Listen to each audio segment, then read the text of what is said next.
दिल्ली में जब ठंड पड़ती है तो मेरे लिए बर्दाश्त करना मुश्किल हो जाता है। मुझे सर्दी ज्यादा अच्छी नहीं लगती थी। हम एक छोटे से गांव से दिल्ली में शिफ्ट हुए थे और वहां गांव में इतनी ज्यादा सर्दी नहीं पड़ती थी। दिल्ली की सर्दी तो बहुत ही ज्यादा जिस्म में चुभने वाली थी। यह दिसंबर की ऐसी ही एक ठंडी रात का किस्सा है जो मेरे साथ पेश आया और जिसने मेरी जिंदगी बदल कर रख दी, जिसे सुनकर आप लोगों के रोंगटे खड़े हो जाएंगे। मेरा नाम अंकित है और मेरी उम्र 24 साल है। मैं दिल्ली में रहता हूँ।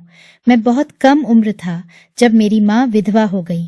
मेरी माँ ने मेरी पढ़ाई के लिए बहुत परेशानी उठाई और मुझे इस मुकाम तक पहुंचा दिया कि मेरी कमाई से हमारी 2 वक्त की रोटी और घर का खर्चा चलना आसान हो गया। बाबा की मृत्यु के बाद हम अपना गांव छोड़कर दिल्ली शिफ्ट हो गए थे, क्योंकि दिल्ली में हमारे कुछ रिश्तेदार मौजूद थे, जबकि गांव में हमारा कोई नहीं था। बाबा वहां अपनी नौकरी की वजह से रहते थे। जब बाबा ही ना रहे तो हम गांव में रहकर क्या करते, इसलिए 10 साल पहले हम गांव छोड़ आए।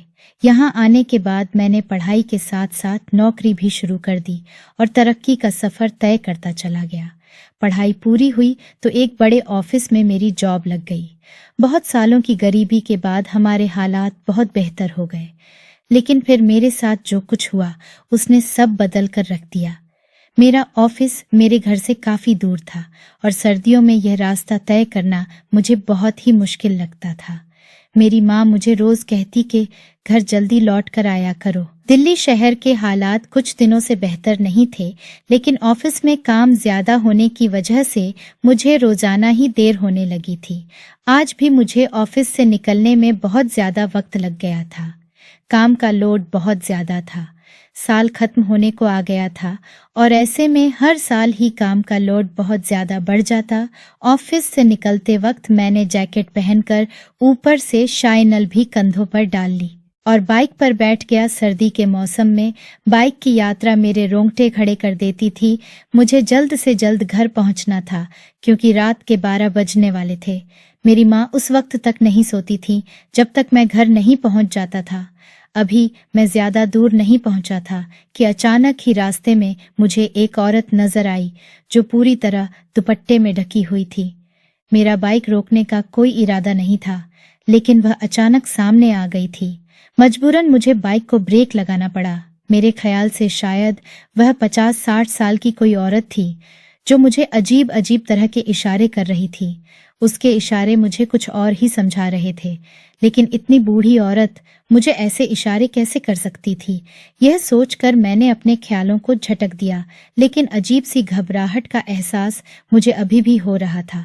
दिल्ली की सड़कों पर अक्सर रात के वक्त अलग तरह की लड़कियां मौजूद होती थीं। आजकल खबरों में धंधा करने वाली औरतों के बारे में बहुत कुछ सुनने को मिल रहा था, इसीलिए मुझे रुकते हुए कुछ डर भी महसूस हो रहा था। मैं एक शरीफ आदमी था और मेरे लिए इस तरह की लड़कियों से बात करना भी मुमकिन नहीं था, लेकिन मैं यह सोचकर रुक गया कि यह कोई लड़की नहीं बल्कि कोई बूढ़ी औरत है। इसका चेहरा दुपट्टे में इस तरह छुपा हुआ था कि मैं उसका चेहरा नहीं देख पाया था, लेकिन उसकी झुकी हुई कमर मुझे बता रही थी कि वह कोई लड़की नहीं है। जैसे ही मैं उसके करीब रुका, वह कहने लगी कि मुझे मेरे घर तक छोड़ दो, मैं तुम्हें 250 रुपए दे दूंगी। इतनी रात को मुझे कोई सवारी नहीं मिल रही है, मैं कब तक सर्दी में खड़ी रहूंगी। मेरा दिमाग मुझे बार बार इस बात के लिए मजबूर कर रहा था कि मुझे आधी रात को इस अनजान औरत के साथ कहीं नहीं जाना चाहिए, मगर मैं एक नर्म दिल लड़का था और इस वक्त भी मेरी यही आदत मेरी सोचों के आगे आ गई थी। उसकी बात सुनकर मैं परेशान हो गया था, क्योंकि सर्दी बहुत ज्यादा थी और मैं खुद भी अपने घर के लिए बहुत लेट हो चुका था। लेकिन अगर ऐसे में इस बूढ़ी को उसके घर छोड़ने जाता तो मुझे और समय लग जाता और मेरी माँ मेरे लिए परेशान होती। मेरा फोन भी बंद हो चुका था, वरना मैं अपनी माँ को फोन करके ही खबर दे देता। मैं अजीब सी उलझन में शामिल हो गया था। इतनी रात गए मैं अपनी माँ की उम्र की औरत को रोड पर भी नहीं छोड़ सकता था, क्योंकि मैं अच्छी तरह जानता था कि अब इस वक्त उसे कोई और सवारी मिलना बहुत ही मुश्किल है। इसके अंदाज में इस कदर खुशामद थी कि मेरे लिए मना करना मुमकिन हो गया। धुंध पूरी तरह छाई हुई थी और सड़क भी खाली थी। इक्का दुक्का गाड़ियां बहुत तेज रफ्तार से गुजर रही थी। अगर मैं मोटरसाइकिल पर ना होता तो शायद मैं भी दूसरों की तरह इस औरत को देख ना पाता या देखकर भी नजरअंदाज कर देता। लेकिन अब मैं रुक चुका था और ऐसे में उसे नजरअंदाज करना मेरे लिए बहुत मुश्किल था। वह मुझे उलझन में देखकर जिद करने लगी कि वह मुझे पैसे दे देगी, लेकिन इस वक्त मैं उसकी मदद कर दूं और उसे उसके घर तक पहुंचा दूं।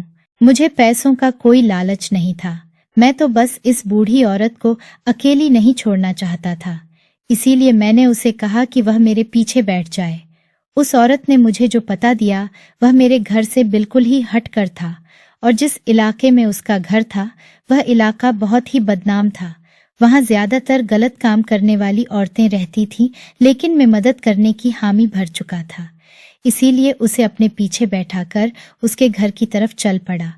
वह मेरे कंधे को मजबूती से पकड़कर बैठी हुई थी और मैं पूरी स्पीड में बाइक को भगा रहा था, क्योंकि समय बहुत ज्यादा हो गया था। इतनी सर्दी में भी ना जाने क्यों मुझे पसीना आ रहा था। बार बार यह ख्याल आ रहा था कि कहीं मैं इस बूढ़ी औरत की मदद करके कोई गलती तो नहीं कर रहा हूँ। ऐसा ना हो कि मुझे बाद में पछताना पड़े। सुबह से ही आसमान पर बादल छाए हुए थे और अब हल्की हल्की बूंदाबांदी भी शुरू हो चुकी थी। बारिश की ठंडी ठंडी बूंदें हम दोनों को भिगा रही थीं, लेकिन मैंने बहुत ज्यादा कपड़े पहन रखे थे, इसीलिए मुझे फर्क नहीं पड़ रहा था। लेकिन मेरे पीछे बैठी औरत बहुत ही पतले से कपड़ों में थी और उसने अपने जोड़े का दुपट्टा ही पूरी तरह फैलाकर ओढ़ रखा था।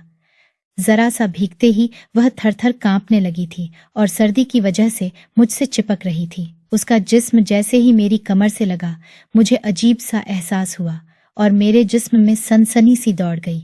मेरी जिंदगी में यह पहली बार हुआ था जब कोई गैर औरत मेरे इस कदर करीब थी। मेरा दिल तेजी से धड़क रहा था और मैं जल्द से जल्द उसके घर तक पहुंचना चाहता था। 20 मिनट की यात्रा के बाद में उस घर तक पहुंच गया जहां मुझे उस औरत को उतारना था। यह 20 मिनट मेरी जिंदगी के लिए बहुत ही भारी साबित हुई थी। तरह तरह के ख्यालातों ने मुझे परेशान कर दिया था। वह औरत बाइक से उतरकर जिद करने लगी कि मैं उसके साथ उसके घर के अंदर चलूं, क्योंकि बूंदाबांदी तेज होकर बारिश की शक्ल धारण कर चुकी थी और ठंडी हवाएं भी चलने लगी थीं। मेरे लिए भी इस वक्त बाइक चलाना बहुत मुश्किल था, लेकिन मैं अब और इस अनजान औरत के घर नहीं रुकना चाहता था। उस औरत ने बहुत जिद की और कहने लगी कि आपने मेरी इस कदर मदद की है और मुझसे एक पैसा भी नहीं लिया है, इसलिए मैं नहीं चाहती कि आप इस ठंडी बारिश में सड़क पर परेशान होते फिरे। पहले ही मेरी वजह से आपको बहुत ज्यादा देर हो चुकी है, इसलिए बेहतर यह है कि आप रात मेरे ही घर गुजार लें और जैसे ही बारिश हल्की होगी आप चले जाइएगा। उस औरत की आवाज बहुत ही मीठी और दिल को छूने वाली थी और उसका अंदाज भी बहुत ही खूबसूरत था। कुछ देर सोचने के बाद मुझे भी यही ठीक लगा कि मैं सड़क पर परेशान होने के बजाय कुछ देर इसके घर पर रुक जाऊं और जब बारिश कुछ कम हो जाए तो फिर घर के लिए निकलूं, क्योंकि ऐसे मौसम में अगर किसी सड़क पर मेरी बाइक खराब हो जाती तो मुझे सुबह तक कोई सहारा ना मिलता। मजबूरन मैं उस औरत के पीछे उसके घर में चला गया। मुझे यह ख्याल ही ना रहा कि मैं उससे यह तो पूछता कि घर में कोई मर्द है भी या नहीं, और इस बात का ख्याल मुझे घर के अंदर दाखिल होने के बाद आया। उसने मुझे एक छोटे से कमरे में बैठा दिया। यह बहुत टूटा फूटा सा कच्चा मकान था जिसमें 2 ही कमरे थे। वह औरत फौरन ही पानी का गिलास लेकर मेरे पास आई और उस औरत ने जैसे ही दुपट्टा अपने चेहरे से हटाया तो मेरे होश उड़ गए। वह औरत 60 साल की नहीं थी, बल्कि 40 से 45 साल की एक हसीन और खूबसूरत औरत थी। बारिश के पानी से उसके पूरे कपड़े तर होकर जिस्म से चिपक गए थे। उसे अभी भी सर्दी लग रही थी, लेकिन वह अपने कपड़े चेंज करने के बजाय मेरे कदमों में बैठ गई। उसके बाद जो कुछ उसने किया, मेरे रोंगटे खड़े हो गए। सर्दी की यह रात मुझ पर ऐसे भारी थी कि मेरे लिए बताना भी मुश्किल है। उस रात जो कुछ भी मेरे साथ हुआ उसे मैं जिंदगी भर कभी नहीं भूल पाऊंगा। सुबह का सूरज निकला तो बारिश भी पूरी तरह रुक गई थी और मैं थके थके कदमों से उसके घर से बाहर निकल पड़ा। उसने मुझसे वादा लिया था कि मैं दोबारा उसके घर जरूर आऊंगा। मैंने भी उससे वादा कर लिया कि मैं जल्द ही लौट कर आऊंगा। अब मेरे लिए घर को छोड़ना मुमकिन ही नहीं था। मैंने रात को ही अपनी माँ को फोन करके बता दिया था कि बारिश की वजह से मैं अपने ऑफिस के एक दोस्त के घर पर रुका हुआ हूँ और यह मेरी जिंदगी का पहला झूठ था जो मुझे अपनी माँ से बोलना पड़ा था। मैं अपनी माँ को कैसे बताता कि मैं रात के इस पहर कहाँ और किसके साथ हूँ। उस औरत से वादा करके मैं घर की तरफ रवाना हो गया था। उस औरत का एक एक शब्द मेरे कानों में गूंज रहा था और रात का एक एक मंजर मेरी आंखों में समा गया था। सोचो, मैं डूबा में अपने घर पहुंचा और अपनी माँ के कदमों में बैठ गया। मेरी माँ मेरा चेहरा देखकर परेशान हो गई, लेकिन मैंने उन्हें तसल्ली दी कि मैं ठीक हूँ। बस पहली बार उनके बगैर घर के बाहर रात गुजारी है, इसीलिए मुझे उनकी फिक्र हो रही थी। मेरी माँ ने मोहब्बत से मेरा माथा चूमा और कहने लगी कि बेटा थोड़ी देर आराम कर ले। मैं भी पूरी रात का जागा हुआ था। कमरे में जाकर लेटा तो मुझे नींद आ गई। इतने काम के दिनों में भी मेरी ऑफिस से छुट्टी हो गई थी, क्योंकि मुझ में काम करने की जरा भी हिम्मत नहीं थी और ना ही मेरा दिल चाह रहा था। सारा दिन सोते रहने के बाद में शाम के वक्त उठा। अब भी मेरे दिमाग में वही औरत छाई हुई थी। मैं माँ के हाथ की बनी रोटी खाकर घर से बाहर निकल गया। मैं अपने दोस्त राहुल के घर की तरफ चल पड़ा। राहुल मेरा बहुत अच्छा दोस्त था, अच्छे बुरे में वही मेरे काम आता था। मैं अपनी सभी बातें उसी के साथ डिस्कस करता था। मैं अपनी माँ को बिल्कुल भी परेशान नहीं करता था, इसीलिए मैं माँ को कभी कोई बात नहीं बताता था। राहुल शाम के वक्त इतनी सर्दी में मुझे अपने दरवाजे पर देखकर हैरान हुआ, क्योंकि उसे पता था कि मैं सर्दी में बगैर जरूरत बहुत ही कम घर से बाहर निकलता था। मैं और राहुल उसके ड्राइंग रूम में बैठ गए। राहुल की पत्नी हम दोनों के लिए चाय बनाकर ले आई। मेरी माँ की तरह राहुल ने भी मेरे चेहरे पर आई परेशानी को पढ़ लिया था। वह मुझसे पूछने लगा, ठीक तो है ना तू? मैंने राहुल से कहा कि मैं कहना तो बहुत कुछ चाहता हूँ, लेकिन मेरे पास बहुत ही कम शब्द है। मैं शायद तुम्हारे सामने पूरी तरह अपने दिल का हाल बयान भी ना कर पाऊं। कल रात में एक ऐसी औरत के घर पर था जो जिस्म बेचने का काम करती है। मेरी यह बात सुनकर राहुल की आंखें फटी रह गईं और वह हैरानी से मुझसे कहने लगा कि तू वहां क्या करने गया था? तेरे जैसे लड़के का ऐसी औरतों के घर क्या काम है? मैंने एक नजर राहुल पर डाली और उसे कहा कि वह इस तरह से बात ना करे। राहुल मेरी बात पर चौंक गया। उसकी आंखों में नाराजगी नजर आ रही थी। मैंने राहुल से कहा कि पहले तो मेरी पूरी बात सुन ले और उसके बाद ही कोई बात करना। वह औरत मुझे आधी रात को सड़क पर मिली थी और बहुत मजबूरी में उसने मुझसे घर छोड़ने को कहा था। उसी वक्त तक तो मैं नहीं जानता था कि वह एक जिस्म बेचने वाली है। मेरी नज़र में वह एक बड़ी उम्र की मजबूर औरत थी जो रात के वक्त एक सुनसान सड़क पर अकेली खड़ी थी, और उसकी मदद करने के लिए ही मैं उसे छोड़ने के लिए उसके घर तक चला गया। लेकिन बारिश के शुरू होने की वजह से वह मुझे अपने घर के अंदर ले गई। इतना कहकर मैंने एक गहरी सांस ली। राहुल बेताबी से कहने लगा, आगे बताओ, रुक क्यों गए? तुम कैसे आधी रात को एक अनजान औरत के घर जा सकते हो? उसने तुम्हें भी तो अपने जाल में नहीं फंसा लिया?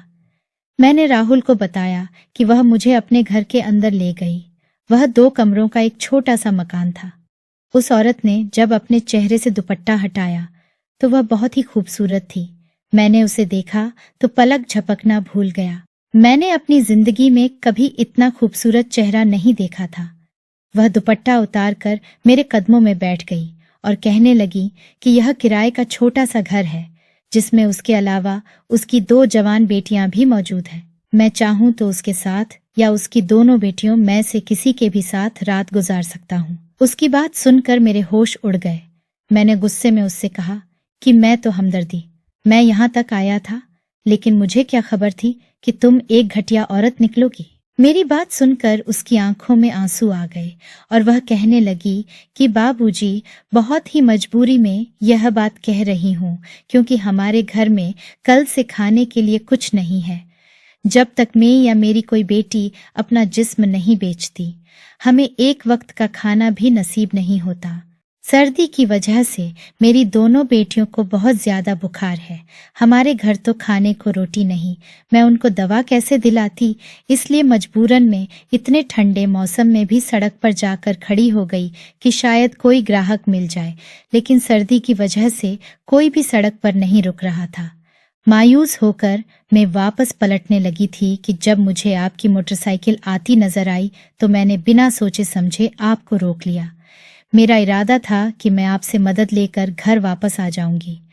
मेरे पास तो आपको देने के लिए 250 रुपए भी नहीं थे, लेकिन मैंने उसके लिए झूठ बोला था ताकि आप मुझे मेरे घर तक पहुंचा दें। मैंने सोचा था जब मैं रास्ते में आपके करीब होंगी तो आप मुझसे सौदे की बात करेंगे, लेकिन आप दूसरे मर्दों की तरह नहीं निकले। मुझे अंदाजा हो गया कि आप नेक और शरीफ आदमी हैं और मेरी मजबूरी का हरगिज भी फायदा नहीं उठाना चाहेंगे, इसलिए बारिश की वजह से मैं आपको अपने घर में ले आई। लेकिन यह मेरी मजबूरी है कि मैं आपकी शराफत के बारे में जानते हुए भी आपको गलत काम के लिए कह रही हूँ। भूख ने जिस तरह हमारे घर में डेरे डाल रखे हैं, मजबूर होकर मैंने और मेरी बेटियों ने अपने जिस्म बेच डाले। पेट को अमीरी गरीबी का क्या पता, उसे तो वक्त पर रोटी चाहिए होती है। उस औरत की बात सुनकर मेरा कलेजा मुंह को आ गया कि कैसे वह अपनी जवान बेटियों का सौदा किया करती होगी। मैंने गुस्से में उस औरत से कहा कि तुम या तुम्हारी बेटियां कोई काम धंधा क्यों नहीं करती, इस तरह अपनी इज्जत बेचकर घर चलाने का क्या मतलब है। वह औरत एक तल्ख सी मुस्कुराहट चेहरे पर लिए मेरी आंखों में आंखें डालकर कहने लगी कि साहब, जब ऊपर वाला खूबसूरती देता है तो इंसान के लिए कभी कभी वह बहुत मुसीबत बन जाती है, और मेरी बेटियों का हाल भी ऐसा ही है। मेरी एक बेटी 15 साल और दूसरी 17 की थी जब उनके पिता की मृत्यु हो गई थी। मेरा पति एक मामूली सा मजदूर था और हम शुरू से ही किराए के घर में रहते थे। मेरे पति की मृत्यु के बाद हमारे पास न किराए के लिए पैसे बचे और न ही खाने के लिए रोटी। मैं बहुत बीमार थी और मेरे पति की मृत्यु को 1 हफ्ता भी ना गुजरा था कि मकान मालिक हमारे घर आ गया और बहुत ही बदतमीजी करने लगा। उसकी एक ही डिमांड थी कि फौरन किराया दिया जाए या घर खाली कर दिया जाए। मेरी बेटियों ने लाख उसे समझाने की कोशिश की, लेकिन वह तो कुछ सुनने को तैयार ही नहीं था। मैं उसके सामने आ गई और उसके कदमों में बैठकर रोने लगी। उस समय मेरी अपनी उम्र सिर्फ 30 साल थी। मैंने उससे कहा कि वह बस हमें कुछ महीनों की मोहलत दे दे, जैसे ही मैं ठीक हो जाऊंगी मैं उसका किराया चुका दूंगी। लेकिन मेरे पास सर छुपाने के लिए कोई और छत नहीं है। मकान मालिक बहुत ही घटिया आदमी था। वह जान गया था कि मैं और मेरी बेटियां बहुत मजबूर हैं और हम किसी तरह भी उसका घर नहीं छोड़ेंगे, इसलिए उसने मेरे सामने एक और रास्ता रखा और बहुत ही मजबूरी में मैंने इस गलत रास्ते को अपनाया। वह हर रात हमारे घर आता और सुबह तक मेरे साथ रहता। मैं अंदर ही अंदर मर गई थी, लेकिन अपनी बेटियों के खातिर मजबूरन मुझे जिंदगी गुजारनी थी। इसलिए मैंने मकान मालिक से जान छुड़ाने के लिए नौकरी की तलाश शुरू कर दी। मैं पढ़ी लिखी नहीं थी, इसलिए किसी ऑफिस में मुझे नौकरी नहीं मिल सकती थी। मैंने भट्टों पर काम करना शुरू कर दिया। मैं लाख अपना चेहरा छुपाने की कोशिश करती, लेकिन किसी न किसी तरह भट्टे वालों को मेरी खूबसूरती का पता चल जाता और उसके बाद वह मेरी जिंदगी नर्क बना देते। मैं सबके लिए एक बहती गंगा की तरह थी, जिसका दिल चाहता वह आसानी से अपने हाथ धो लेता। जब जब मैं गलत काम के लिए मना करती, मुझे काम से निकाल दिया जाता और मेरे ही चरित्र पर उंगली उठाई जाती। मैं इस कदर तंग आ चुकी थी कि ना चाहते हुए भी मैंने खुदकुशी की कोशिश की और एक गाड़ी के आगे आ गई, लेकिन मेरी किस्मत में मौत भी नहीं थी। गाड़ी के मालिक ने मुझे बचा लिया और अपनी गाड़ी में बैठा लिया। वह मुझसे मेरे बारे में पूछने लगा तो मैंने रोते हुए उसे सब कुछ बता दिया। उसने कहा कि जब तुम अपना सब कुछ ही गवा चुकी हो तो फिर इसके बदले में तुम पैसे क्यों नहीं लेती। उसकी बात पहले तो मुझे कुछ समझ ना आए, लेकिन फिर उसने मुझे ऑफर की कि अगर मैं एक रात उसके साथ गुजारूंगी तो वह मुझे 5,000 रुपए देगा। भट्टे पर पूरे महीने काम करने के बाद मुझे 5,000 रुपए मिलते थे। इसीलिए मुझे यह ऑफर बहुत ही अच्छी लगी थी, क्योंकि अब मेरे पास खोने के लिए कुछ नहीं था। एक रात मैं उसके साथ उसके बंगले पर रही और वापसी पर उसने मुझे एक सड़क पर छोड़ दिया जहां कुछ लड़कियां फुटपाथ पर बैठी थीं। उसने मुझे बताया कि रात होने के बाद दिल्ली की अक्सर सड़कों पर ऐसी ही लड़कियां मौजूद होती हैं। ग्राहक खुद उनकी तलाश में आते हैं और भाव ताव करके उन्हें अपने साथ ले जाते हैं। उस औरत ने कंधे से अपनी कमीज हटाई तो मैं उसके जिस्म पर दांतों के निशान देखकर दंग रह गया। वह औरत कहने लगी कि इस दिन के बाद मैंने कभी नौकरी नहीं ढूंढी, बल्कि हर रात सड़क पर जा बैठती कोई ना कोई मेरी खूबसूरती देखकर मुझे अपने साथ ले जाता और बुरी तरह नोचता खसोटता रहता। लेकिन पेट के खातिर मैं सब कुछ बर्दाश्त करती रहती। हफ्ते में 1 या 2 दफा मुझे ग्राहक मिल जाता और जैसे तैसे हमारे घर का गुजरा हो जाता। लेकिन पिछले कुछ दिनों से बहुत ज्यादा सख्ती हो गई थी। पुलिस की रेड के खौफ से ना ही ग्राहक आ रहे थे और ना ही दूसरी लड़कियां। मैं भी आज पूरे 15 दिन बाद सड़क पर निकली थी क्योंकि भूख हमारी बर्दाश्त से बाहर हो चुकी थी और मेरी बेटियां भी बहुत बीमार थीं। लेकिन मेरी किस्मत में आज भी कोई ग्राहक नहीं लिखा था और फिर तुम आ गए। उस औरत की आंखों की नमी और लहजे की तड़प ने मुझे यकीन दिला दिया था कि उसका एक एक शब्द सच है। गरीबी वाकई उसके घर की दीवारों से टपक रही थी। उसकी बातें सुनते सुनते कब 2 घंटे गुजर गए मुझे पता ही नहीं चला। उसने खुद से ही अपनी दोनों बेटियों को आवाज देकर कमरे में बुलाया तो उसकी बेटियां मेरे सामने आ गईं। उनकी खूबसूरती देखकर कुछ देर तो मेरी जुबान पर ताला लग गया। वह औरत बहुत ही जिद करने लगी कि तुम चाहो तो हम तीनों में से किसी को भी अपने लिए चुन लो, लेकिन बदले में हमें इतने पैसे दे जाओ कि हम 2 वक्त की रोटी खा लें।